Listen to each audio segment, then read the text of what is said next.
इस कार्यक्रम के पुण्यार्जक हैं वंडर सीमेंट, फर्क नजर आएगा। श्री अशोक, श्रीमती ममता जैन सेठी जी, कोलकाता। श्री दिगंबर जैन दिव्योदय अतिशय तीर्थ क्षेत्र, सम्मेदगिरी, जिला जबलपुर, मध्य प्रदेश। दिव्योदय अतिशय तीर्थ क्षेत्र की 1008 तीर्थ संरक्षक श्रृंखला में संरक्षक बनकर पुण्यार्जन करें। दिव्योदय तीर्थ से जुड़ने के लिए QR कोड स्कैन करें। सुधामय वर्षा योग 2025 श्री दिगंबर जैन पंचायत कमेटी अशोकनगर। शांतिधारा एवं भक्ति कलश हेतु उपयुक्त मोबाइल नंबरों पर संपर्क करें।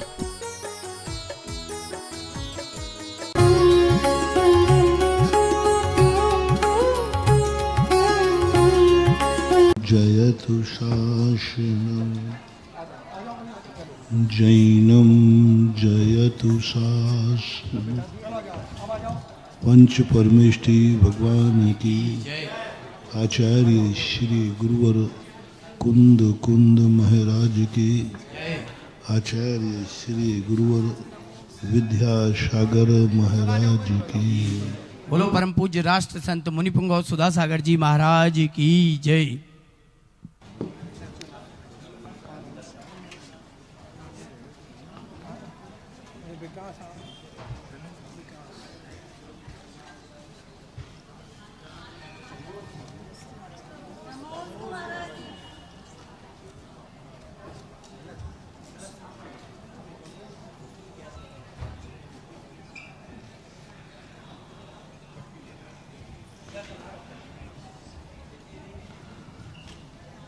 कर्म भी व्यक्ति को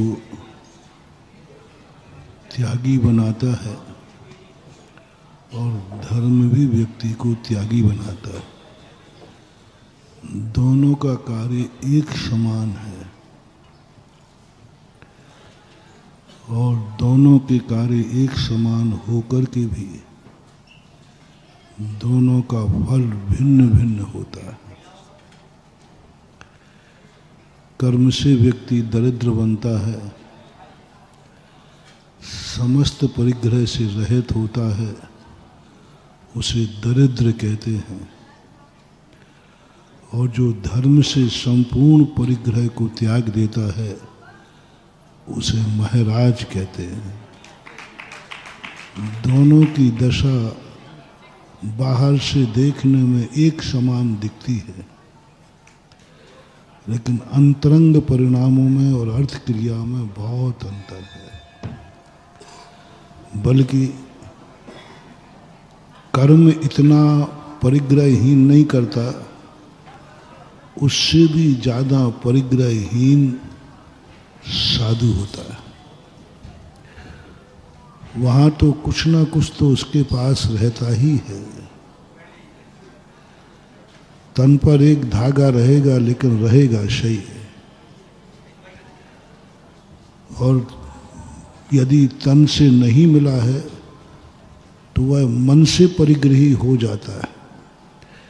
लेकिन साधु को तो इतना परिग्रह से रहित किया कि मन से भी नहीं, वचन से भी नहीं, काय से भी नहीं, कुछ नहीं है। उतने अभाव के बाद भी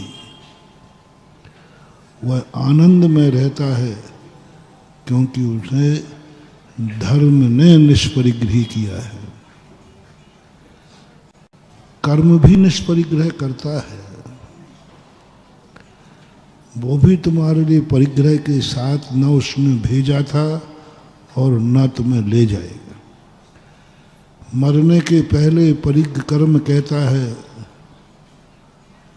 तुम सब कुछ यहीं छोड़ के जाओ, कुछ भी लेके नहीं जा सकते। कर्म का ये आदेश है, कर्म का ये कहना चाहिए नाका है। मरने के समय तुम सब कुछ यहीं छोड़ो जो कुछ था। तो जो कर्म की मार से, कर्म के कहने पर, कर्म के कारण से सब कुछ छोड़ देते हैं, उनकी शव यात्रा निकलती है, उनकी सोते हुए यात्रा निकलती है। लेकिन जो कर्म छोड़ता है, जो मुमुक्षु, अपने जीते जी धर्म के कारण छोड़ देता है, उनकी शिव यात्रा निकलती है और वो मोक्ष जाते हैं। दोनों की दशा एक समान है। उसकी मरने के बाद है और इसकी वह दशा जीते जी है। मरते समय ऐसा कहते हैं कफन भी हटा दिया जाता है। उधर लकड़ी जमाते जाते हैं और कफन हटा देते। सही है। हमने देखो भाई ज़्यादा अपन मरघट गए नहीं। एक बार गए थे तो बस वहीं से संसार के स्वरूप का ज्ञान हो गया था।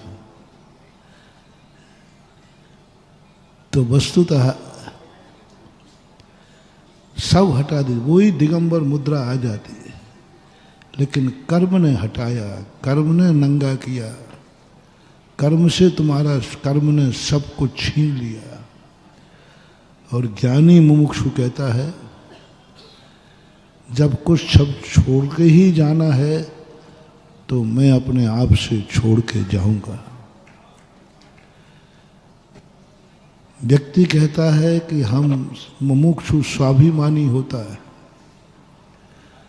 वो कहता है कि एक दिन मुझे इस घर से निकाला जाएगा, 4 लोग पकड़ के निकालेंगे, अर्थी पर बांध के निकालेंगे, मेरे खुद के मकान में से निकालेंगे। वो मकान उसी ने बनाया है, उसी ने नागल किया है, जिंदगी भर का पसीना बहाया है। और अंत में 4 लोग मिलकर के, 4 नहीं 400 और आएंगे और वही मदद 4 लोग और वहां आएंगे, 400 और आएंगे। निकालो इसको, निकाल के आ जाएंगे। स्वाभिमानी व्यक्ति का लक्षण है जहां से कोई निकाले वहां से मैं खुद निकला जाता हूं। दोनों में इज्जत किस में है? निकलना तो है ही, निकलना तो निकालेंगे तो लोग। ज्ञानी कहता है कि काय को निकाल रहे, हम इज्जत वाले आदमी हैं, तुम निकालोगे उसके पहले ही मैं निकला जाता हूं। उसमें स्वाभिमान है। हमारा मकान हमें खुद छोड़ना पड़ेगा। मैं खुद छोड़ता हूं ना कि लो आज से मैं मकान का त्याग करता हूं। परिवार वाले सब छीनेंगे मुझे, परिवार वाले कोई साथ नहीं जाएंगे। ये सब जो रोना गाना होता है ना, ये सब नाटक है, कुछ नहीं है, कुछ नहीं है, सब नाटक है, सब स्वार्थ के हैं।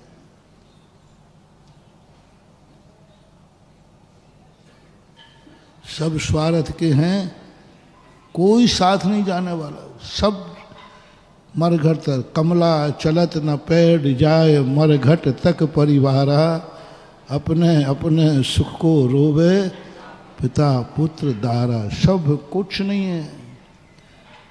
जब मरने के बाद अकेले जाना है तो क्यों ना कम जिंदगी में अकेले निकल जाओ, ना तो इज्जत है।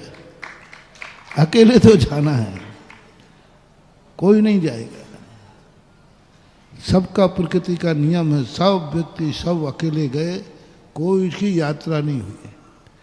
ज्ञानी सोचता है जब हमें सब छोड़ ही देंगे, हम सबको छोड़ देंगे और एक कर्म हमारे लिए छुड़ा देगा, क्यों ना एक दिन पहले हम खुद ही छोड़ दें, तो उससे हमारी इज्जत बनेगी, शान बनेगी। कर्म ने नहीं छुड़ाया है, मैंने धर्म के कारण सब छोड़ दिया है। पता नहीं क्यों लोग जब कोई धर्म मार्ग में जाता है तो आप लोगों को पता नहीं क्यों रोना आ जाता है। हमने कहा कि महाराज जी किसी का बेटा, महाराज जी देखो आप समझो बात को, अकेला बेटा है, अकेले ही व्यक्ति है, यही कमाने धमाने वाला, बाद में हमारा क्या होगा। हमने कहा एक गारंटी ले लो तुम कि ये मरेगा नहीं कभी। यदि ये मर गया तो फिर तुम क्या करोगे ये बता दो। बस इतना बता दो कि यदि ये मर गया तो फिर तुम क्या करोगे, क्या जवाब होगा आपका? महाराज जवाब ही नहीं, लाजवाब है, क्या करेंगे? ऐसा ही सोचना चाहिए कि कर्म की प्रहार के कारण कितने लोग निपुते हो गए, और धर्म के कारण व्यक्ति मरता नहीं है, जिंदा रहता है, कम से कम स्वयं का कल्याण कर रहा है और परिवार का भी कल्याण कर सकता है। लेकिन लोगों में इतना सोच कहाँ है? सब जान रहे हैं, सब बस अकेला धर्म कार्य में जाते ही सब रोना धोना कर लेते हैं। सब नाटक है, कुछ नहीं है। ये ऐसे ही नाटक हैं संसार के, जैसे वो कन्या विदा होते समय रोती है ना, अरे भाई रो रही है तो शादी क्यों की है? और परिवार वाले भी रो रहे, अरे रो रहे हैं तो ये लड़का ढूंढा क्यों, रखो ना घर में। ये नाटक मुझे समझ में नहीं आया।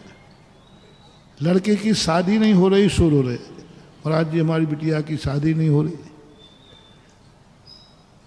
और शादी हो जाए तो विदा हो गए तो खुशी मनाओ कि रोने बैठ जाओ। वैसे वो कन्या करती, वो रोती, अरे भाई जब शादी करना है तो रो क्यों रही है, और रो रही है तो फिर शादी क्यों करे? ये नाटक मुझे जब पता चला, मेरे पास तुम्हारे सैंपल रहते हैं। एक स्थान पे मैं था तो वो उसकी वहाँ ससुराल थी, वो रक्षाबंधन के तुरंत बाद लेने पहुँच गए। तो वो भक्त मेरा था, शिवरार्थी था। तो उसकी माँ कहती, देखो महाराज जी हमारी बिटिया अभी 4 दिन ही नहीं हुए आए और लेने आ गए, तो 4 दिन तो और रहने दो। महाराज जी देखो कुंवर साहब लेने आ गए। तो मैंने कहा कि भाई क्यों, तेरे उसकी बिटिया है, महीना 15 दिन रहने दे, तो तुझे क्या बिगड़ रहा है? तो फिर और महाराज जी देखो ये बिटिया भी कह रही मैं जाना नहीं चाहती, मैं भी मम्मी के पास 2-4 दिन 8 महीना 15 दिन रहना चाहती हूँ। मैंने कहा क्यों रे, जब तेरी पत्नी कह रही है कि मैं माँ के पास रहना है और माँ कह रही है, तो तू क्यों इतने जल्दी आ गया? अब वो लड़के की तो बेइज्जती हो गई मेरे सामने। मैंने कि जोरू के गुलाम, अब उससे रहा नहीं गया। अब बोले महाराज जी आपको मालूम नहीं है। मैंने क्या बात है? बोले यही 2 दिन से फोन कर रहे कि तुम जल्दी आओ लेने, हम मना करेंगे लेकिन तुम छोड़ के मत जाना। हम मना करेंगे लेकिन छोड़ के मत जाना, हम तो मना करेंगे मम्मी को खुश रखने के लिए। ये यथार्थ घटना है, बिल्कुल यथार्थ। अब उसकी तुमने दोनों बेटी भाव माँ मिल करके उसकी धो रहे हो, तो आखिर कहाँ तक सहन करे? उसने कह दिया महाराज जी ये देखो यही है कर्म गढ़िया। अरे मैंने कहा ये संसार का नाटक है। इधर कह दिया तुम रहने आ जाओ, उधर माँ से कह दिया कि मैं जाना नहीं चाहती। सैंपल तो एक ही देखा जाता है, सारी हंडी का निर्णय तो प्राय सभी लोग ऐसे ही नाटक करते हैं, कुछ नहीं है इनके नाटकों में, इनके आंसुओं में व्यक्ति बातों में आ जाता है और अपना कल्याण छोड़ देता है। कर्म को समझो। मैं ये नहीं कह रहा हूं कि तुम धर्म को समझो, तुम धर्म करो, ये नहीं कह रहा हूं। हम धर्म समझाएंगे भी नहीं, तुम्हें समझ में भी नहीं आएगा, क्योंकि धर्म एक ऐसी अदृश्य और सूक्ष्म वस्तु है कि उसको समझाना भी कठिन है और समझना भी कठिन है, क्योंकि वो अभाव में पलता है, अभाव में पलता है। और ऐसे लगता है कि क्या दुनिया कहती भोजन खाने में सुख है और धर्म कह रहा उपवास में सुख है। ये कोई तरीका है? ठंड लगती है तो रजाई में सुख है और ये कह रहा नदी किनारे सुख है। कैसे समझ में आएगा? आपकी धारणाओं के बिल्कुल विपरीत है धर्म, बिल्कुल विपरीत है, 100% विपरीत है। जिन जिन को आप सुख मानते हो उनके बिना जो रहता है उसका नाम धर्म है। हम इसकी पूर्ण व्याख्या कई बार कर चुके हैं, इसलिए अब धर्म समझाना तो हमने बंद कर दिया, क्योंकि तुम्हें समझ में आएगा नहीं। निषेध वाक्य का समझ में जल्दी आ जाता है। इसलिए वैराग्य जब भी किसी को होता है, आज तक किसी को वैराग्य धर्म समझ के नहीं हुआ, धर्म की बात समझ के नहीं हुआ, नित्य भावना से नहीं हुआ, पंच परमेष्टि के नाम से आज तक किसी को वैराग्य नहीं हुआ। पांच परमेष्टि का स्वरूप पढ़ने से किसी को वैराग्य नहीं हुआ। इसने पांच परमेष्टि नमो रिहंताणम, नमो सिद्धाणम, नमो आयरियाणम, नमो वज्रायणम, नमो लोहे शब्द श्रावणम, इसको पढ़ते हुए किसी को वैराग्य हो गया? नहीं हुआ। तत्व चर्चा करते हुए किसी को वैराग्य हो गया? नहीं हुआ। आत्मा की चर्चा करने वालों को तो वैराग्य हो ही नहीं सकता। आप प्रैक्टिकल देख लो, मैं तो जो बोलूं तुम तो प्रैक्टिकल कर लिया करो। जिन जिन ने आत्म चर्चा की ग्रस्तों ने, उनको कभी वैराग्य नहीं हो सकता, होगा ही नहीं, हुआ ही नहीं। आज तक आगम में नहीं लिखा, पूरे शास्त्रों में आज तक प्रथमान योग में नहीं लिखा कि जिस व्यक्ति ने आत्मा की चर्चा करते हुए वैराग्य हो गया हो ही नहीं सकता, क्योंकि आत्मा की चर्चा करने में विशुद्धि नहीं आती। वहां हमें जो कहा जा रहा है श्रद्धा आती है। श्रद्धा में और विशुद्धि में अंतर है। श्रद्धा में व्यक्ति श्रद्धा के बल पर स्वीकार कर लेता है कि महाराज जी कह रहे हैं तो ठीक है, जिनवाणी कह रही है तो ठीक है, लेकिन समझ में नहीं आया। महाराज ने कहा है कि उपवास में सुख है, अब ठीक भैया मान लेते, कर लेंगे अनंत चौदस का, लेकिन अनुभव से बताओ रात में क्या हो रहा है। कितने बार देखी घड़ी है? उस दिन सबसे पहले, पूनम के दिन सबसे पहले मंदिर खुलता है और माली चौदस की रात में जल्दी सोता है। बोले भैया कल सुबह जल्दी खोलना है, सारे बनिया कल के भूखे हैं। और मंदिर का सब 5, 7, 8 बजे तक तो मंदिर, और वहां पेट पूजा चालू हो जाती, पेट्रोल चालू है। कैसे करेंगे, कैसे समझें? श्रद्धा के बल पर कभी विशुद्धि नहीं बढ़ सकती। श्रद्धा विशुद्धि नहीं बढ़ाती, श्रद्धा समर्पण बताती है। वो कहता भैया क्या सोचना, महाराज ने कह दिया, ले उसने नकार दिया, सब अब विशुद्धि बढ़ेगी नहीं। श्रद्धा में व्यक्ति मिट सकता है, समर्पित हो सकता है, लेकिन श्रद्धा से विशुद्धि नहीं बढ़ती। जो विशुद्धि हमें चाहिए कभी नहीं बढ़ी। आज तक कितने ही सम्यक दृष्टि हो गए, छायक सम्यक दृष्टि अपी, छायक सम्यक दृष्टि भी अभी सम्यक दर्शन से, श्रद्धा से विशुद्धि नहीं बढ़ा। तीर्थंकर अपी, तीर्थंकर 2 जन्म के कम से कम सम्यक दृष्टि होते हैं, अवधि ज्ञानी होते हैं, लेकिन उनकी विशुद्धि नहीं बढ़ी। ज्ञान से विशुद्धि नहीं बढ़ेगी। कितना ही तुम स्वाध्याय कर लो, कितना ही तुम ज्ञान कर लो, पूरे द्वादशांग को तुम रट लो, लेकिन तुम्हें विशुद्धि नहीं बढ़ेगी, वैराग्य नहीं आएगा। अभव्य मिथ्या दृष्टि भी 9वें ग्रह जाकर के द्वादशांग का पाठी हो जाता है, वैराग्य नहीं आता। ज्ञान से वैराग्य नहीं, श्रद्धा से वैराग्य नहीं, आत्मा की चर्चा करने से वैराग्य नहीं। जो जो चीज हमारे अनुभव में नहीं आई है, मोटिवेशन, जो जो चीज हमारे अनुभव में नहीं आई है, उस पर हम श्रद्धा तो कर सकते हैं, लेकिन वैराग्य नहीं होगा, क्योंकि वो चीज हमारे अनुभव में नहीं आई।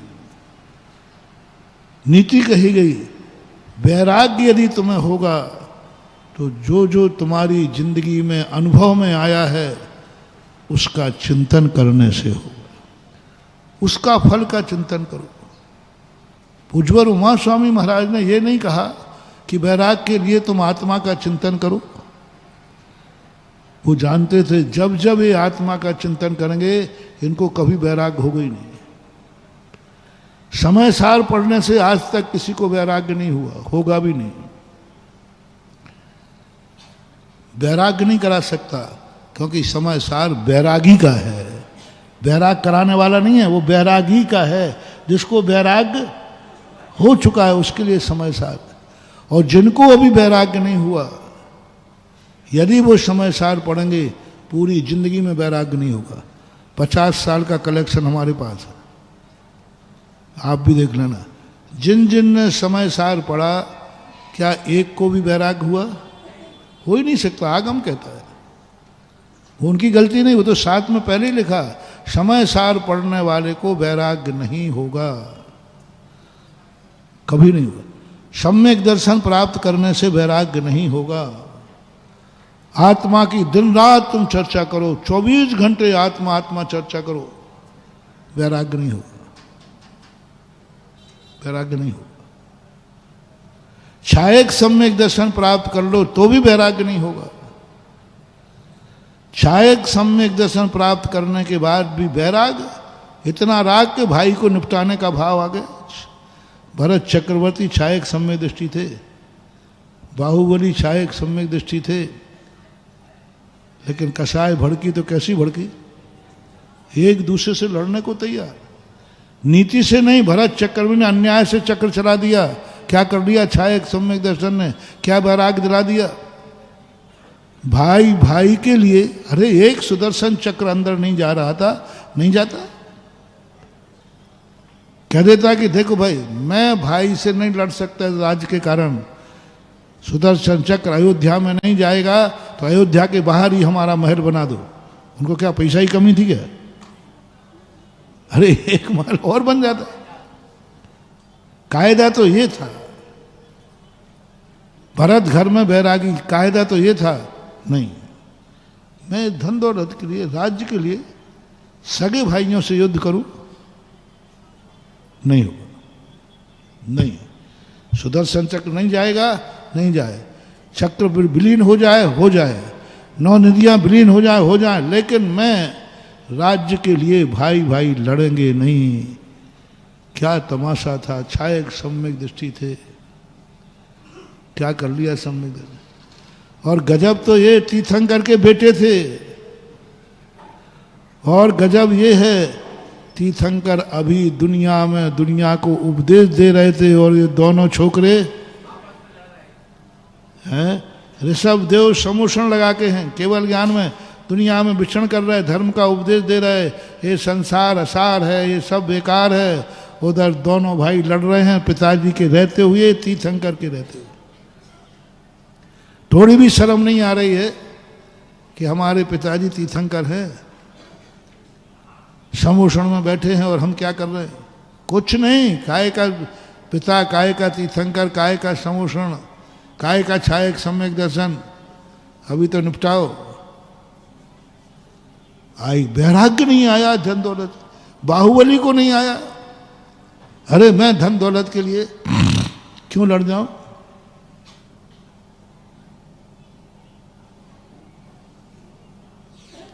भरत बाहुबली से ज्यादा अच्छे, वे 99 बेटे ज्यादा अच्छे थे।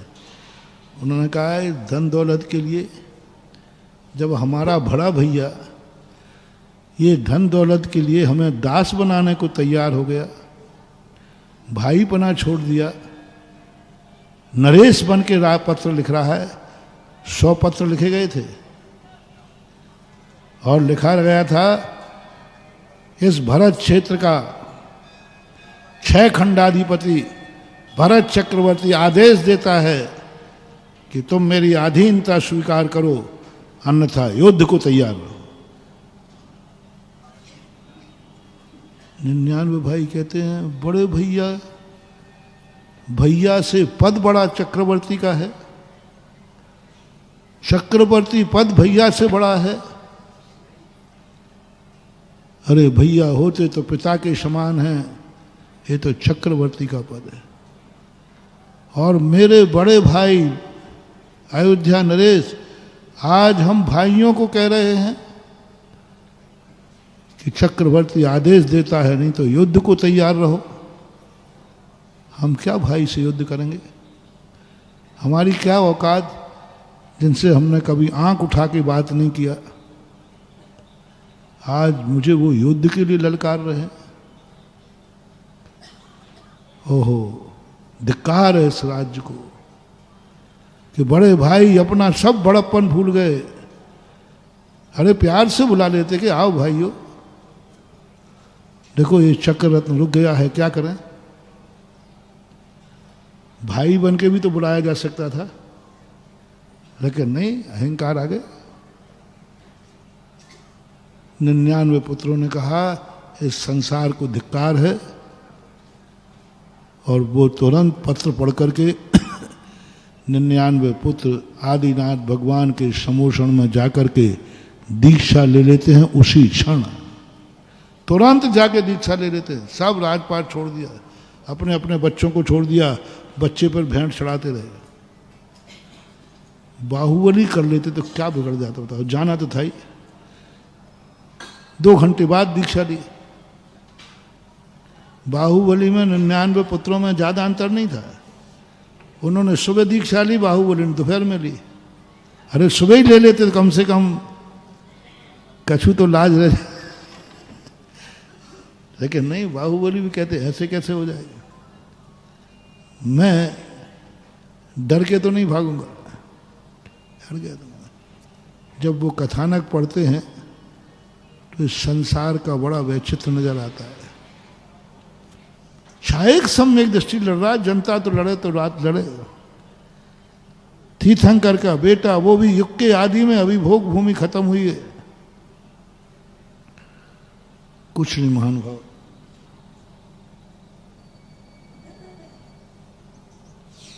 श्रद्धा से कभी वैराग्य नहीं होगा। तुम देव साध गुरु को कितने ही समर्पित हो जाओ, इतने समर्पित हो जाओ कि मैं अपने गुरु के लिए शीश कटा सकता हूं। यदि गुरु महाराज कहें तो मैं अपनी गर्दन चढ़ा दूं, अंगूठा जो कहें मैं सब कर लूंगा, गुरु के लिए कुछ भी कर सकता हूं। इससे भी इतने समर्पण वाले को भी वैराग्य नहीं होगा। मैं भगवान के लिए कुछ भी कर सकता हूं, धर्म के लिए कुछ भी कर सकता हूं, तो भी वैराग्य नहीं होगा। क्योंकि धर्म तुम अनुभव में नहीं आ रहा है, धर्म तुम मान रहे हो।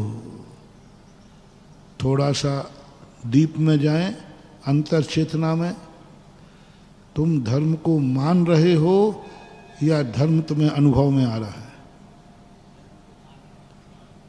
मान रहे हो 90%। सिद्धालय तुम मान रहे हो कि अनुभव में आ गया, तुम्हें सिद्धालय दिख गया? इस भगवान में, मूर्ति में भगवान है, ये मान रहे हो कि तुम्हें दिख गए? हाँ कहते जाना, बोलो सब मानो। ये मोक्ष मार्ग है, रत्न से मोक्ष मिलता है, मान रहे हो कि अनुभव में आया? 24 तीर्थंकर हुए हैं तुम्हारे अनुभव में, तुमने देखे हैं कि मान रहे हो? पूरा धर्म उठा लो आप, पूरी एक भी बात, 6 द्रव्य 7 तत्व तुमने देखे हैं कि मान रहे हो? मान रहे। तुम्हारी खुद की आत्मा अनंत चतुष्टय से युक्त है, तुम्हारी आत्मा अरूपी है, तुम मान रहे हो या अनुभव में आ रहा है? आत्मा का जो स्वरूप कहा है, हरस मरूपम गंधम वब्बत्तम चेदना गुणमसद्दम जान अलिग्ञ गहनम जीव मणिदिट्ठ संठानम, ऐसा आत्मा का स्वरूप हम मान रहे हैं, अनुभव में नहीं आ रहा है। मैं आत्मा हूं ये तो आ रहा है, लेकिन आत्मा का स्वरूप ऐसा है वो अनुभव में नहीं आ रहा है, आ ही नहीं सकता। महात कुंद स्वामी ने कह दिया आत्मा का स्वरूप है, ऐसा अपन ने कह दिया, जो पश्यति अपाणम अबद्ध पुट्टम अनन्यम नीदम अवशेष मसंजुत्तम तम शुद्ध नयम व्याणी, ऐसा तुम जानो। हाँ साहब जान रहा, जो आपने कही वही ठीक है। ऊंट बिलैया ले गई हाजू कहियो, हाँ रह गई। आपने कहा आत्मा ऐसी है साहब, सिद्धालय ऐसा है साहब। हाँ में हाँ कि ना, कुछ नहीं कर सकते आप, तुम्हारे पास तर्क वितर्क करने की शक्ति नहीं है। स्वभावो तर्क गोचरो, स्वभाव अतर्क गोचर है। एक बार बादशाह ने कहा कि बीरबल ये तो पता करो कि पृथ्वी का मध्य कहाँ है, पृथ्वी का मध्य कहाँ है। तो बड़ों की बात को कभी ना नहीं करना, सीधे ना करने में तुम्हारी आफत है। तुम लोग भी ये मोटिवेशन ले लो, बड़े कुछ भी कहें तो क्या कहना है, जी, हुकुम। राजस्थान में बोलते हैं हुकुम, आपका जो हुकुम है ठीक है, तुरंत बोल दो हाँ। कुछ भी चाहे तुम्हें समझ में आया हो या नहीं आया हो, तुरंत क्या बोलना है, वो तो जी रट लो। पूरी बात भी ना सुन पाओ तो जी, अरे पहले सुन तो ले भाई क्या कहा, बोले जो कहा वो जी। ये में बहुत फायदा है, ये बहुत बड़ी नीति है, बहुत बड़ी चाणक्य नीति कहो, भेद नीति कहो। जी बोलना बुद्धुओं का काम नहीं है। बहुत ज्ञानी होंगे बीरबल जैसे, बड़ों ने कहा जी हो जाएगा, तो कौन सी बड़ी बात है। बोले हवा में महल बनाओ, वो भी आता है। हाँ बोले साहब बन जाएगा हवा। देखो जमीन से कोई भी न्यू नहीं होना चाहिए, कोई सीढ़ियां नहीं होना चाहिए, आकाश में महल बनना है। बीरबल ने कहा साहब बन जाएगा, कौन सी बड़ी बात है, आपके राज्य में नहीं हो सके। हवा में महल बनाने की बात आ गई। बोले साहब इसमें टाइम तो लगेगा, बोले ले लो टाइम, पैसा भी लगेगा। तो खूब अच्छे 1-8 करोड़ मोहरें निकाली, नक्शे मक्शे बनवाए और बस आराम से बैठ गए। 6 महीने बाद आए, बोले राजा साहब महल तो बन गया है, लेकिन एक बार आप उसको चेक कर लो तो फिर मैं उसका नागल कराएं। बोले कहाँ से सीढ़ी, बोले साहब आपने सीढ़ी की पहले ही मना कर दिया था, जमीन से टच नहीं होना चाहिए। तो बना कहाँ है, तो बीरबल ने कबूतरों को पढ़ा दिया था, तोतों को, गारा लाओ, मिट्टी लाओ, पानी लाओ, ये लाओ, ये लाओ, ईंटें लाओ, ये लाओ। तो बस उन्होंने आकाश में कबूतर छोड़ दिए, तोता छोड़ दिए, और वो चिल्ला रहे माटी लाओ, गारा लाओ, हे मिस्त्री, हे। बोले देखो साहब ये आवाजें आ रही कि नहीं, आवाजें आ रही ना, वो देखो और आवाजें आ रही थी। राजा ने कहा आवाजें तो आ रही, यहाँ लाओ वो इंची टेप जो भी होता है मगर वो लाओ सब। अरे वो छत का सरिया बांधो वो समय चलता नहीं था। राजा ने कहा, बीरबल ने, राजा ने कि देखो आवाज, देखो साहब आवाजें आ रही कि नहीं, इससे अर्थ है काम तो बहुत तेजी से चल रहा है, बस एक बार आप चेक कर लो बस।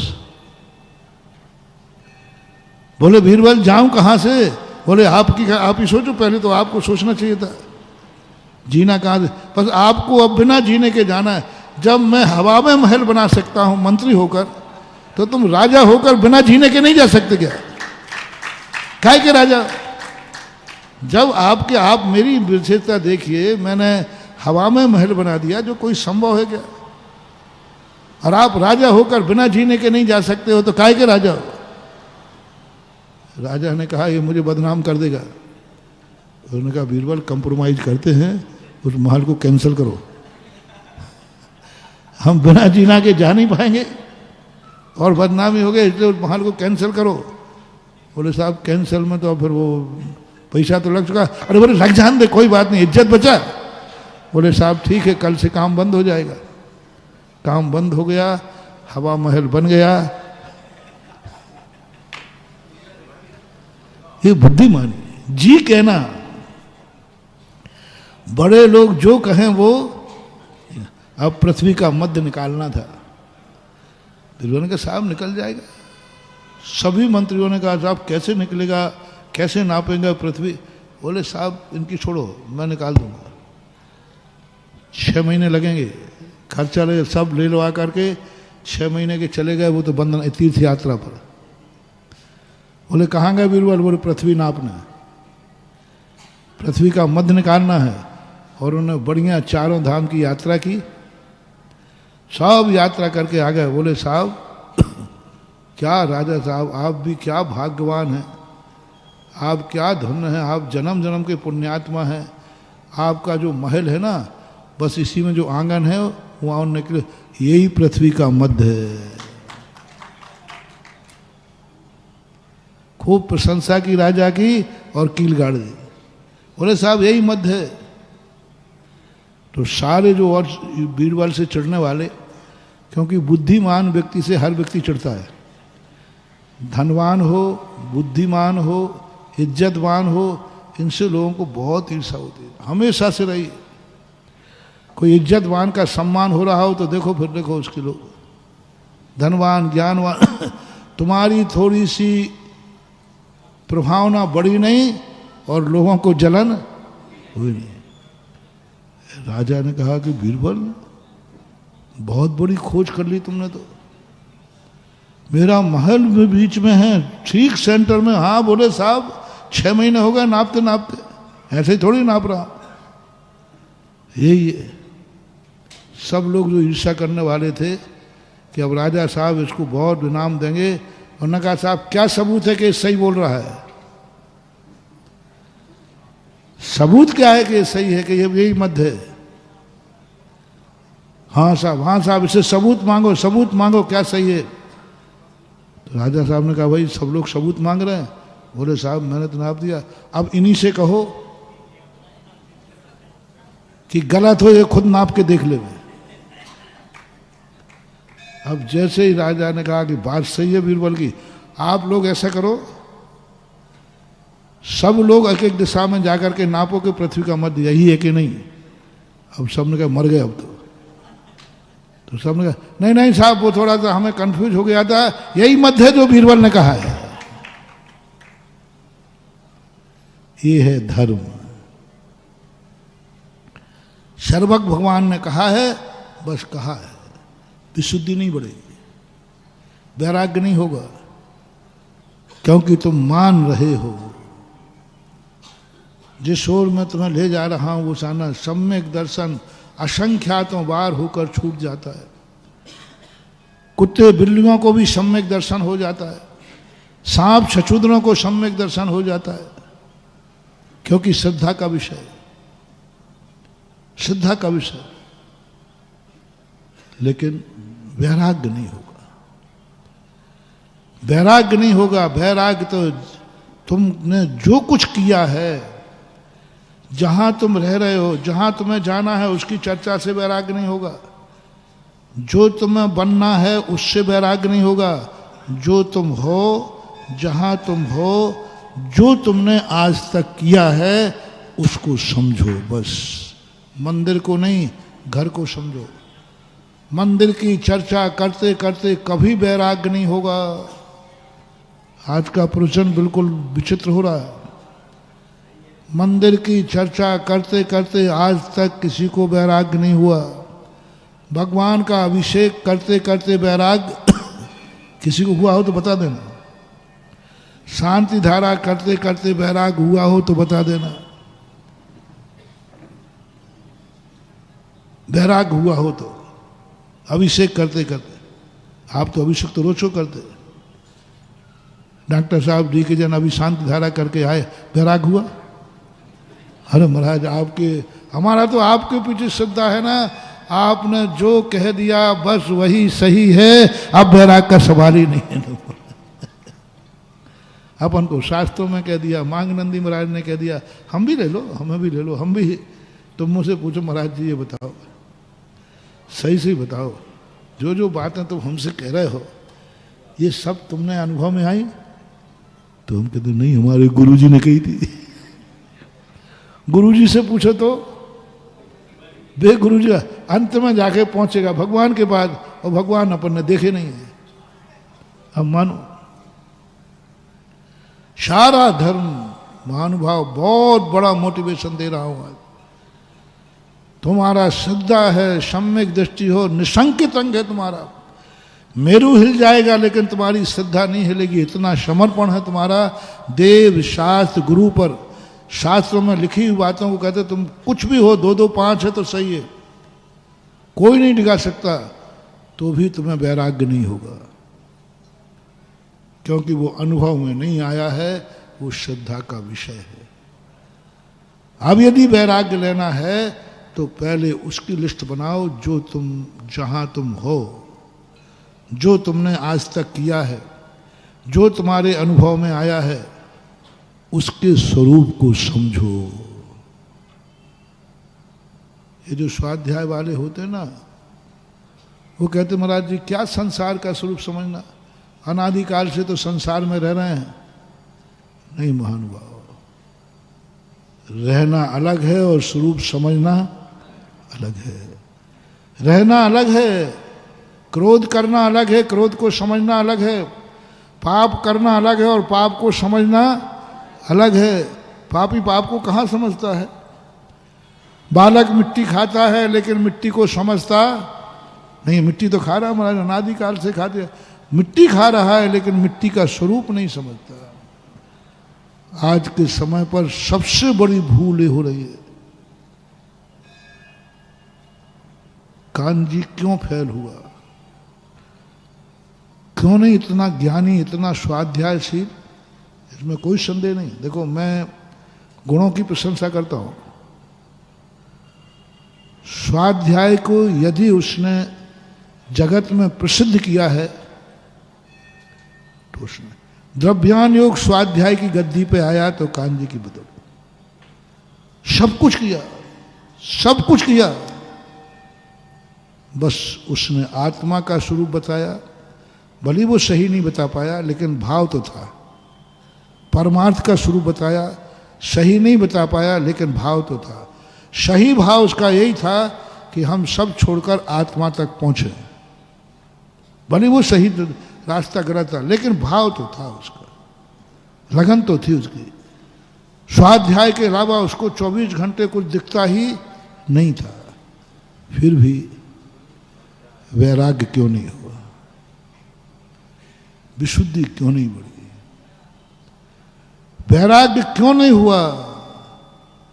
क्योंकि वो उस चीज को जानता था जिसको वो अनुभव में नहीं ला सकता था।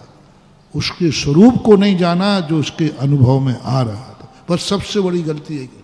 यही पंडित बनारसी दास ने की थी। वो तो मरने के पहले सुधर गए और आज यही गलती बहुत सारे स्वाध्याय बंधु कर रहे हैं। इसलिए मैं संकेत देना चाहता हूं, तुम पहले वह समझो जो तुम हो, जहां तुम हो। मंदिर को मत समझो, वैराग्य नहीं होगा तुम्हें। क्योंकि मंदिर में जो कुछ है सब श्रद्धा का विषय है, सब आस्था का विषय है। आंखें कह रही पाषाण है, श्रद्धा कह रही भगवान है। सब माना हुआ है, सब थोपा हुआ है, सब हिप्नोटिज्म है, सब संभोवन है। आज की भाषा में क्या कहते हैं हम? हिप्नोटिज्म। संमोहन क्या है? हमारी शास्त्रीय भाषा में श्रद्धा बोलते हैं कि भाई महाराज ने कह दिया बस खत्म है। श्रद्धा है। श्रद्धा में फर्क कितना है? श्रद्धा और हिप्नोटिज्म में, सम्मोहन में सामने वाला व्यक्ति बस में करता है और श्रद्धा में वो स्वयं बस में होता है। सम्मोहन वाला क्या करता है? दूसरे को बस में करता है। और श्रद्धा जिसके ऊपर होती है वो बस में नहीं करता, अपन खुद बस में होते। वो कुछ भी नहीं करते, अपन बस में होते। सम्मोहन में डर लगता है कि कोई मुझे सम्मोहन करके बस में ना कर ले, और श्रद्धा में आनंद आता है कि मैंने गुरु की आज्ञा को माना। बस इतना अंतर है। श्रद्धा जैसे जैसे बढ़ती जाएगी आनंद बढ़ेगा, अवभाग्य मानेगा।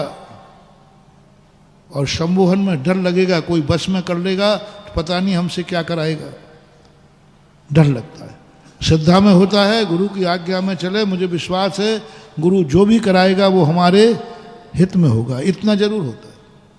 लेकिन सब माना हुआ है। मैं तो दिन भर सारे शास्त्रों को पढ़ पढ़ कर कहता हूँ, बस यही कहता रहता हूँ, मेरू 1 लाख जन के हव महाराज है,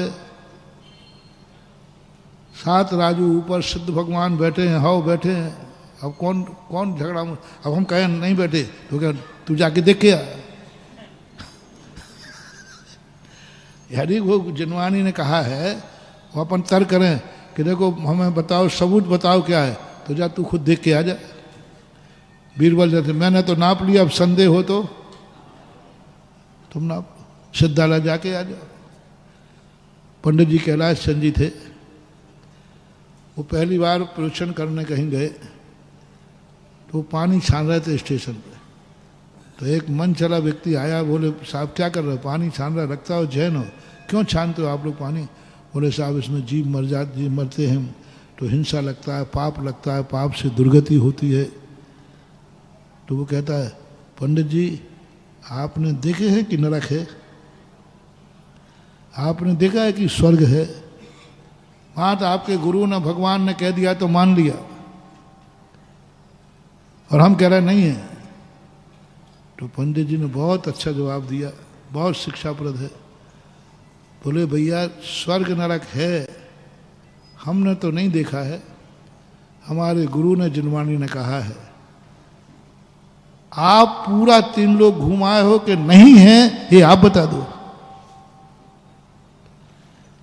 है ये मैं कह रहा हूं गुरु के बल पर, नहीं है तुम किस बल पे कह रहे हो? जो जो तुमने नहीं देखा, जहां जहां तुम नहीं गए हो, तो क्या वो नहीं है?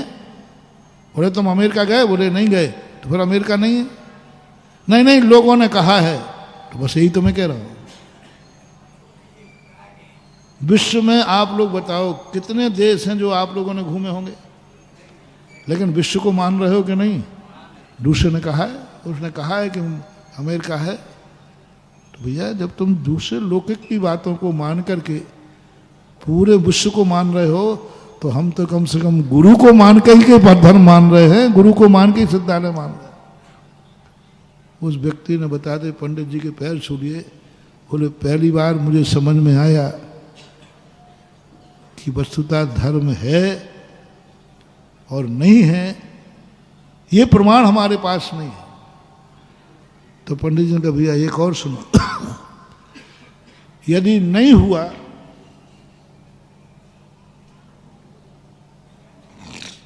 मान लीजिए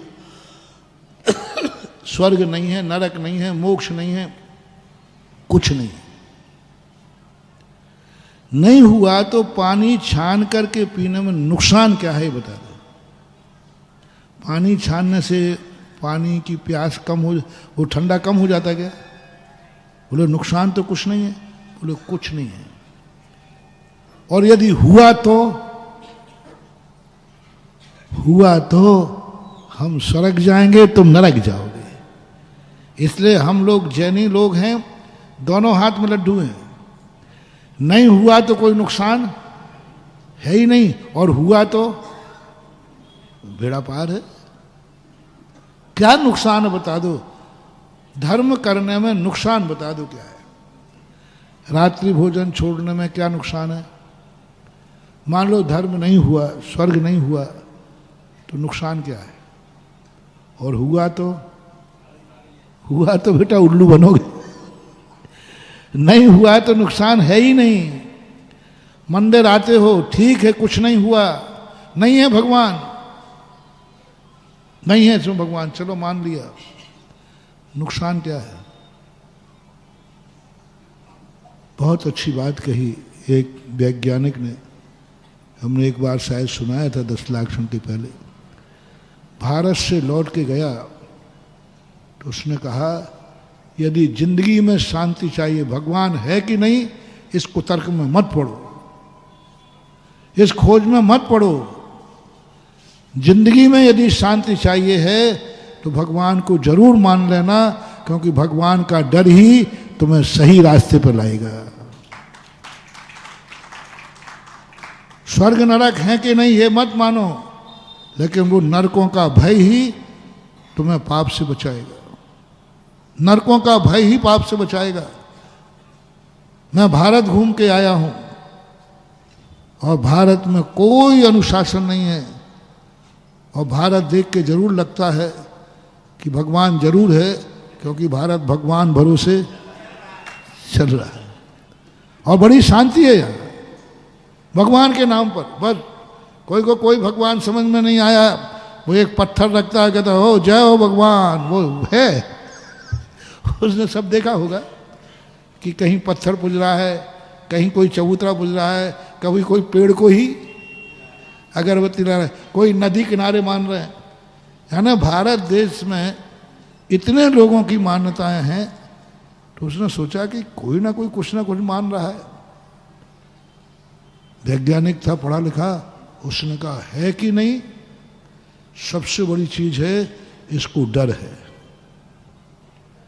सबसे बड़ी चीज है इसको कहीं ना कहीं श्रद्धा है।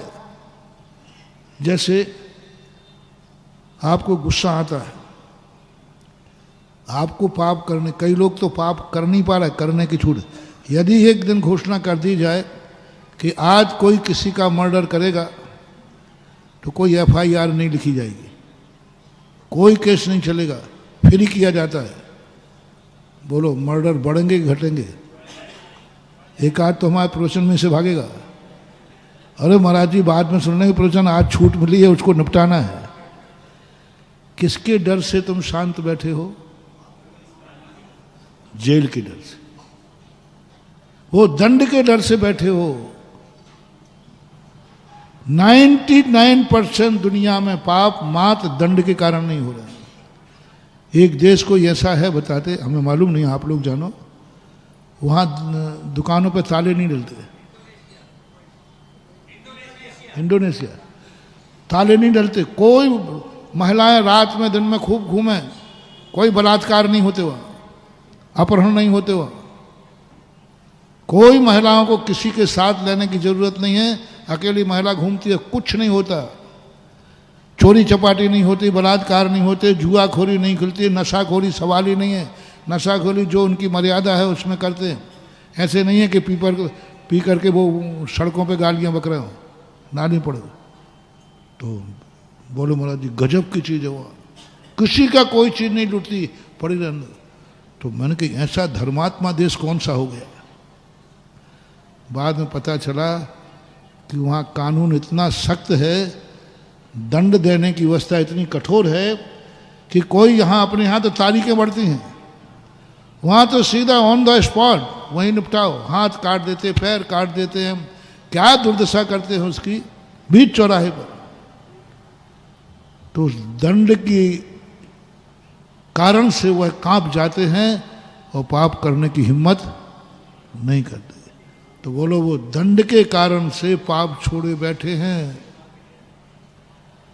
ऐसे ही वहां वो दंड के कारण है, और हमारे धर्मात्मा भी नरकों के और दुनिया के दंडों के भय को देख करके इस सही ठिकाने पर मंदिर आ रहे हैं, थोड़ा बहुत पाप से बचे हुए हैं।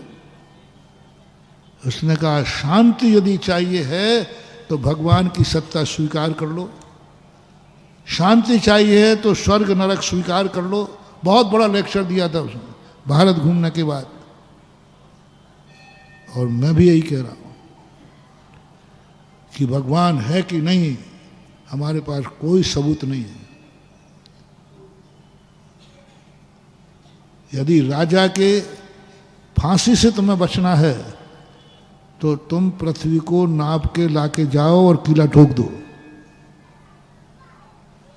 और तुमने मना किया नहीं, राजा तुरंत कहेगा काय का मंत्री हटाए उसको। अपनी नौकरी कायम रखना है तो जी कहो। नरक है बोलो, बोलो ना, स्वर्ग है, मोक्ष है, यह लोक परलोक है बात जी जी जी।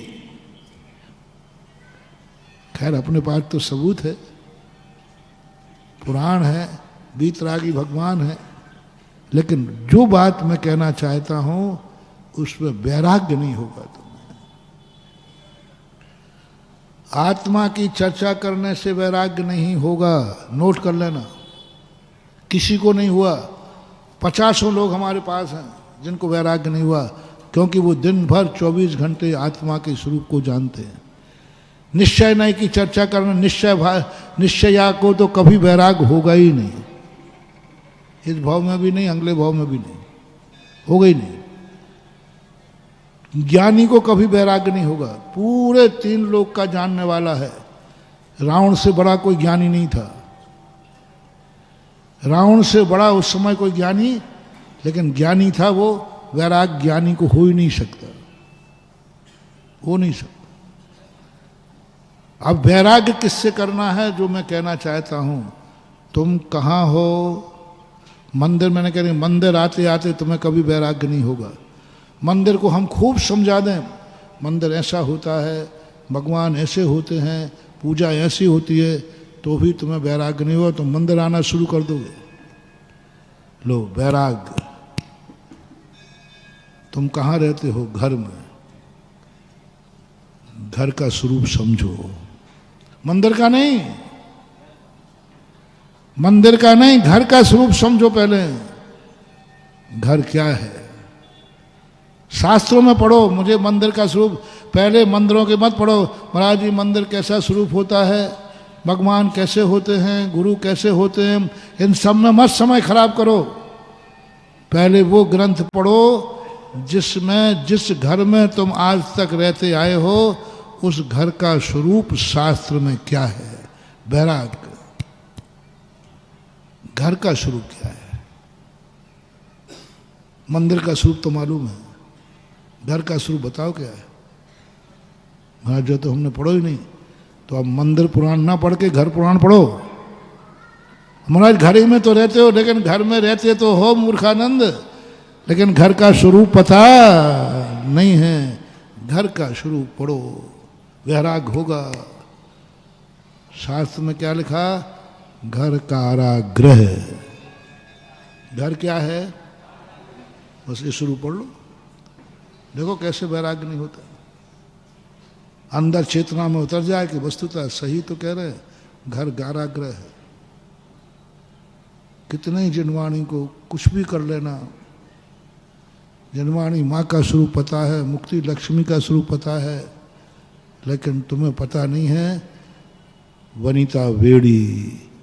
स्त्री को जानते हो, हाँ महाराज है ही, सबके पास है। स्त्री तो तुम्हारे पास है, लेकिन स्त्री का स्वरूप तुम्हारे पास नहीं।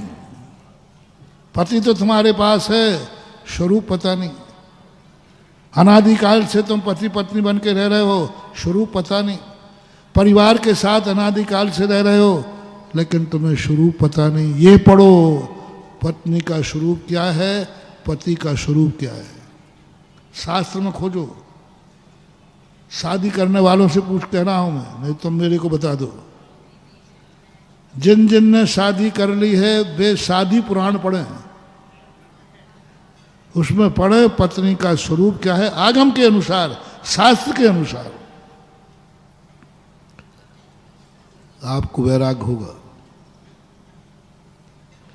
भली दीक्षा नहीं लेंगे, लेकिन आपके परिणामों में राग की कमी आएगी। परिवारजनों के बीच में आप रहोगे, नहीं छोड़ पाओगे, लेकिन आपको स्वरूप पता चल जाएगा। आप जल से भिन्न कमल हो जाओगे, कादे में है ममल। तुम घर में रह करके भी सोने के समान हो जाओगे, तुम्हें जंग नहीं लगेगी। बस तुम घर का स्वरूप समझो, परिवार का स्वरूप समझो, संसार का स्वरूप समझो। संसार कैसा है, जगत काय स्वभाव हुआ संवेग वैराग्यार्थम। क्या खोज की उमा स्वामी महाराज ने। आत्म स्वभाव से वैराग्य नहीं कराया, जगत स्वभाव हो संवेग वैराग्यार्थम। जगत का स्वभाव क्या है, ये संसार कैसा है, ये क्रोध कैसा है। क्रोध आना सरल है, क्रोध का स्वभाव समझो। गुटखा छोड़ना है, मेरे कहने से नहीं छोड़ोगे। गुटखा पाप है, गुटखा ये है, सब कुछ नहीं। तुम कहते महाराज कहते रहो। आप गुटखा का स्वरूप समझो, गुटखा का स्वरूप क्या है। डॉक्टर के भाई गुटखा का स्वरूप क्या है, और जैसे तुम गुटखा का स्वरूप समझोगे, आपकी आत्मा कांप जाएगी। धर्म के स्वरूप समझने से गुटखा नहीं छूटेगा, गुटखा का स्वरूप समझने से गुटखा छूटेगा। गुटखा को समझो, गुटखा क्या चीज है, उसका फल क्या है, खाने वालों का क्या हुआ है। धर्म जाने वालों, धर्म करने वाले कहाँ गए हैं, धर्म करने वाले का उनका मत छूटो। तुम ये पूछो, तुम गुटखा खाते हो तो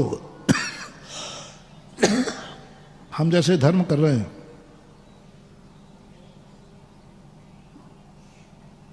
हम मुनि व्रत पालन कर रहे हैं, तो हमारा कर्तव्य है वर्तमान युग में हम वो खोजें, हमसे पहले जो मुनि बने हैं उनका क्या हुआ, वो कहाँ गए, किस हालत में हैं।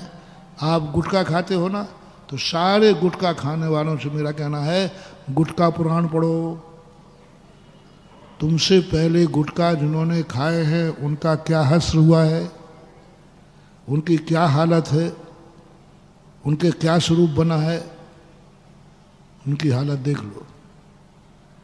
जवानी में मरे हैं, काल कट गया है, उनका चेहरा देख लो, ऐसा थोबड़ा हो जाता है कि देखने में डर लगता है। गुटखा खाने का परिणाम देख लो। छोटे छोटे बच्चे अनाथ होकर कैंसर से मर गए, वो उनके पिताजी, कांप जाएगी आत्मा गुटखा का स्वरूप समझने से, क्योंकि तुम खाते हो।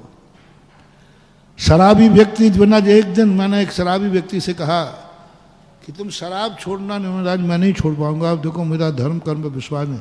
मैंने कहा नहीं नहीं, शराब छोड़ना ही नहीं, बिल्कुल नहीं छोड़ना, बस तू एक दिन शराब मत पीना, और जहां शराब पीने वाले लोग रहते हैं उस मोहल्ले में चले जाना बस, और उनकी हालत देखना, उनके बाद शराब मत पीना। और जो शराब पी करके घर में गया है उनकी हालत देखना, बच्चों को मार रहा है, पत्नी को मार रहा है, नाली में पड़ा हुआ है, उसकी दशा देखना। मैंने भेजा तो सबसे ज़्यादा शराब पीता हो, मैंने कि 2-4 दिन आप तू मेरे पास आना बंद कर, मंदिर आना बंद कर, मेरे प्रवचन सुनना बंद कर। जो शराब पीते हैं उनकी दशा देख के आ। वो देख के आया, श्रीफल लेके आया, बोले महाराज आज के बाद शराब नहीं पीऊंगा। शराब पीने पर ये हो जाता है। मैंने कहा आज तो होश में था। तुम रात्रि भोजन करते हो, मैं नहीं छुड़ा रहा हूं, मेरी बातें मत सुनो। एक बार रात्रि भोजन करने वालों का क्या दुर्गति हुई है उनको जाके देख के आओ। इसलिए मैं आजकल भगवानों के पुराण कम सुनाता हूं, उल्लू पुराण ज्यादा सुनाता हूं, क्योंकि भगवान के पुराण सुनाने से तुम्हें वैराग्य होने वाला नहीं है। तुम तो कहते हो महाराज आपने कही है तो है भगवान, नहीं, उल्लू तुमने देखा है, वो तुम्हारे अनुभव में आ रहा है, तुम साक्षात देख रहे हो कि उल्लू को दिन में नहीं दिखता है। तुम अभक्ष खा रहे हो, मेरे कहने से नहीं होगा कि धर्म कर लो, सबक्ष नहीं खाओ मोक्ष मिलेगा। तुम कहते ठीक महाराज आपने कह दिया, मान लिया, वैराग्य नहीं होगा, आप कभी नहीं छोड़ सकोगे। अभक्ष खाने वाले से कहता हूँ एक बार मंदिर आना बंद करो, शुकर दर्शन करो, शुकर, वो जो खा रहा हो देखो, देखो गौर से देखो। हाँ मैं भेजा हूँ, सारी दुनिया ने तुम्हें देव दर्शन विधि सिखाई होगी, मैं शुकर दर्शन विधि सिखा रहा हूँ। लेकिन किनको? जिनको अभक्ष खाने का, जब चाहे जो रात में खाओ, दिन में खाओ, भक्ष खाओ, अभक्ष खाओ, जो आ जाए वो सब खाओ, अभक्ष खाओ। तुम ये भी विचार नहीं करते कि खाने योग्य है कि नहीं है, जब चाहे जो चाहे खाते रहते हो। नहीं, मंदिर मत आओ ऐसे व्यक्ति। मेरे प्रवचन में सो एक बार जाके शुकर दर्शन कर लो, बस थोड़ा 24 घंटे उसके साथ रहना, क्योंकि तुम्हारी भावी पर्याय है तो पहले से दोस्ती तो कर लो। जहां तुम्हें जाना है देखना उसकी हरकत, आत्मा कांप जाएगी। कैसा दौड़ता है विष्टा को, जिसको देखना पसंद नहीं करते, छूना पसंद नहीं करते, उसके लिए वो दौड़ रहा है। क्या दशा, इससे बड़ी और क्या दुर्दशा होगी।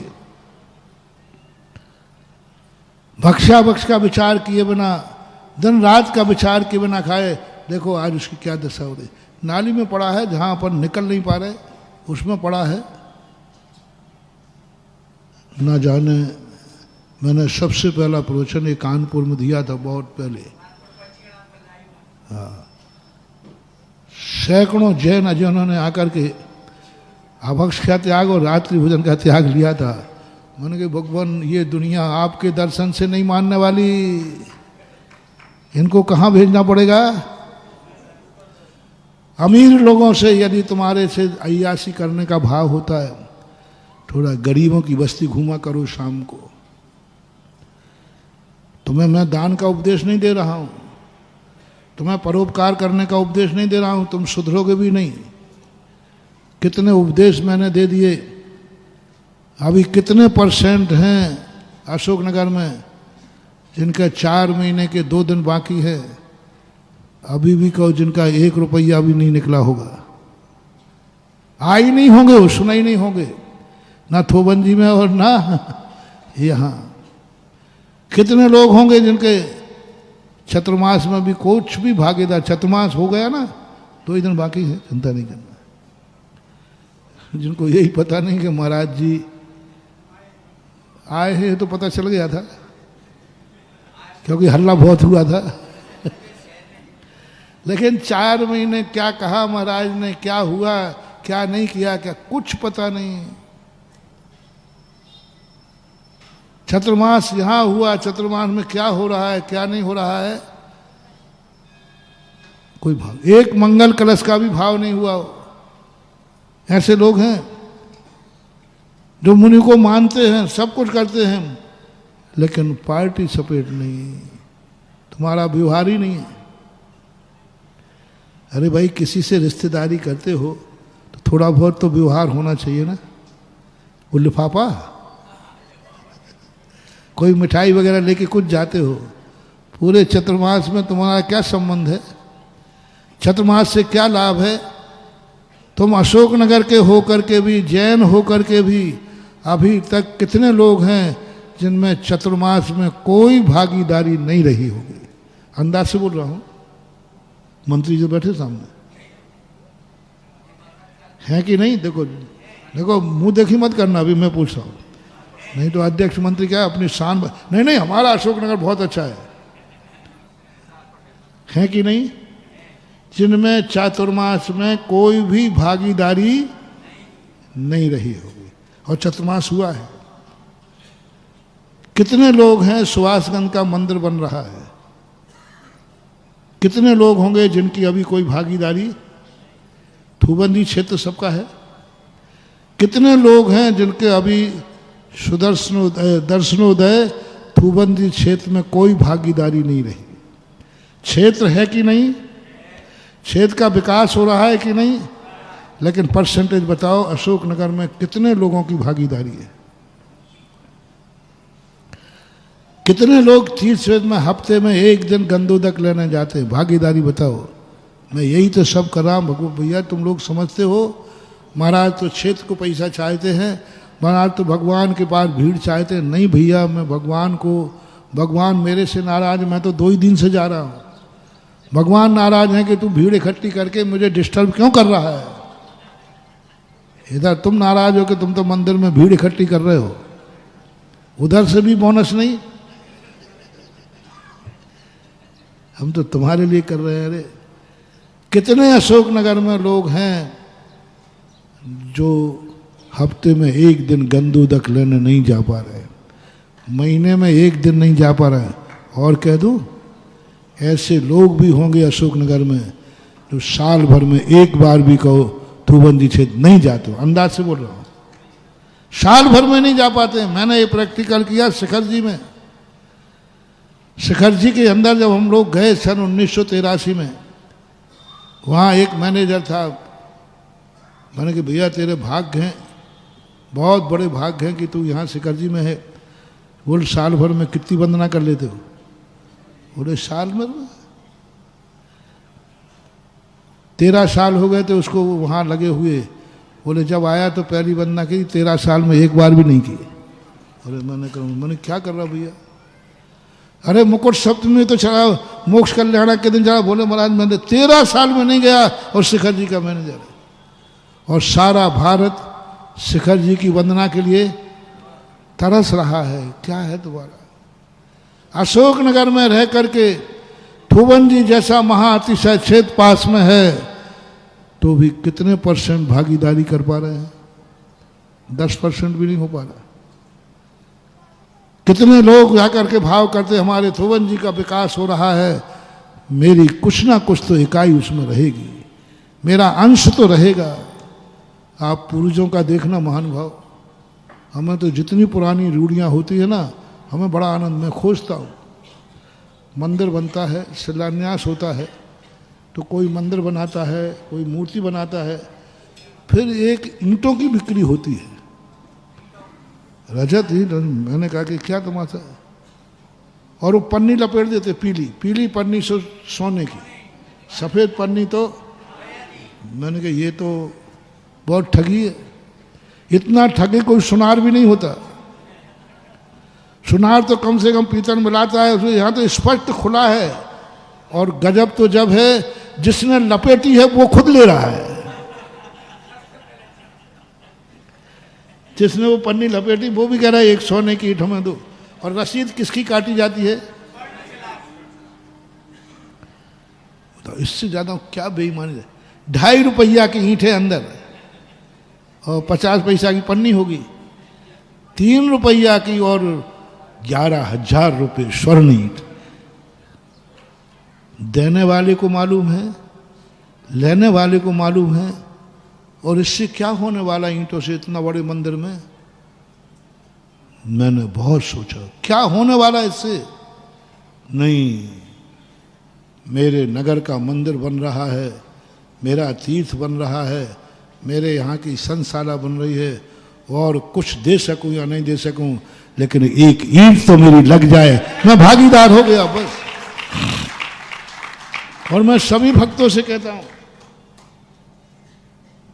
कहीं यदि तुम्हें शिलान्यास करते समय पहुंच जाओ, कुछ करो या नहीं करो, एक ईंट जरूर लगा के आ जाओ। कम से कम तुम्हारी ये तो हो गई कि इस मंदिर में भागीदार हूं। वो ईंट तुम्हारे लिए एंटीना का काम करेगी। अब यदि आप कहीं जंगल में जाकर गए हैं और वहां भटक गए, अब भगवान के पास समाचार भेजना है, आप उस मंदिर के लिए भेजिए, प्रैक्टिकल कर लेना। मैंने कहा कि मैं सब 24 घंटे में प्रैक्टिकल ही करता रहता हूँ।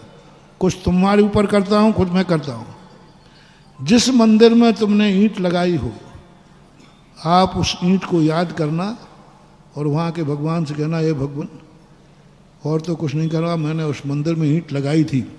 वो ईंट तुरंत भगवान की एनर्जी अपने पास लेगी और ईंट तुम्हें जंगल में जाके आशीर्वाद भेज देगी, तुम सकुशल वापस आ जाओगे। वो ईंट इतना काम करेगी। वो ईंट साधारण ईंट नहीं है, वो साधारण शिला नहीं है। अभी नारेली में हमने कहा कि कम से कम सारे भारत के लोग एक हीम शिला रखो। पैसे से कुछ होने जाने वाला नहीं, 10-25 लाख आ भी जाएं तो क्या फर्क पड़ना अरबों में। लेकिन वो हीरीम वाली शिला दीवार में लगी है, आपको इतना ही करना है, ओम ह्रीम, मैंने नारेली में शिला लगाई थी। बस वो हीरीम भगवान के मंदिर की एनर्जी लेगा और एंटीना बन के तुम्हारे पास भेज देगा आशीर्वाद। तुम ठीक हो, तुम 1 मिनट याद भर कर लेना। ये पैसा इकट्ठे करने के लिए ईंटें नहीं बैठी जाती हैं। इसका बहुत बड़ा रहस्य है, आपकी भागीदारी है कि नहीं। मैं कहना चाहता हूं अशोक नगर वालों से, भूबंदी क्षेत्र आपका है, अतिशयकारी है, आपके काम आएगा कि नहीं? क्या क्षेत्र पर आपकी भागीदारी है? क्षेत्र का विकास हो रहा है, क्या आपकी भागीदारी है? क्षेत्र में कहीं कोई आपका मन से, वचन से, काय से कुछ भागीदारी है? भागीदारी है क्या? चलो एक ही नियम ले लो, हफ्ते में 1 दिन बीमारी हाली को छोड़ करके मैं क्षेत्र पर 9 बार मुकामंद पढ़ने जाएंगे। चलो तुम्हारी काया की भागीदारी हो गई, धन नहीं चाहिए। भागीदारी है कि नहीं? आप अभिषेक करना चाहते, भागीदारी है कि नहीं? और यदि धन की भागीदारी है तो कभी आपने सोचा कि क्षेत्र मेरे पास है, मैं एक अंश क्षेत्र के लिए भी भागीदारी करूंगा, ज़्यादा नहीं दे पाऊंगा लेकिन कुछ ना कुछ तो दूंगा। भागीदारी करो। आपके नगर में मंदिर बन रहा है, कितने लोगों का मंदिर बन रहा है? सुभाषगंज बताओ। अरे भाई सुभाषगंज एरिया तो होगा, मान लो, तो कितने लोगों की भागीदारी हुई? अभी सुभाषगंज भगवान का मंदिर बन रहा है। आज भगवान का मंदिर बन रहा है, कितने लोगों ने पार्टिसिपेट किया ये देख लीजिए। जिन्होंने नहीं किया है कल के दिन क्या मुंह देख करके मांगेंगे, हे भगवान मैं संकट में हूं, तो भगवान भी यहां से भी आएगा tit for tat, tit for tat. मकान बना रहेगा, छत ढालने को पैसा नहीं हुआ, हे भगवान छत ढालने को पैसा दे दे, हाँ तेरे बाप का नौकर लगाऊंगी दे दें। जब मेरा मंदिर बना था उसमें तूने कौन सा भागीदारी की? महानुभाव चूकना नहीं। गुरु आते हैं, साधु आते, चतुर्मास हो रहा है, क्या आशीर्वाद लोगे? क्या चाहते हो तुम? क्या तुमने चातुर्मास में भागीदारी की? कुछ भी भागीदारी हुई? काया से भागीदारी हो, मन से भागीदारी हो, धन से भागीदारी, कुछ ना कुछ तुम्हारी भागीदारी क्या रही है? और जिसकी भागीदारी नहीं होती है उसको कोई भाग नहीं मिलता है। इस कार्यक्रम के पुण्यार्जक थे वंडर सीमेंट, फर्क नजर आएगा। श्री अशोक, श्रीमती ममता जैन सेठी जी, कोलकाता। श्री दिगंबर जैन दिव्योदय अतिशय तीर्थ क्षेत्र, सम्मेदगिरी, जिला जबलपुर, मध्य प्रदेश। दिव्योदय अतिशय तीर्थ क्षेत्र की 1008 तीर्थ संरक्षक श्रृंखला में संरक्षक बनकर पुण्यार्जन करें। दिव्योदय तीर्थ से जुड़ने के लिए QR कोड स्कैन करें। सुधामय वर्षा योग 2025 श्री दिगंबर जैन पंचायत कमेटी अशोकनगर। शांतिधारा एवं भक्ति कलश हेतु उपयुक्त मोबाइल नंबरों पर संपर्क करें।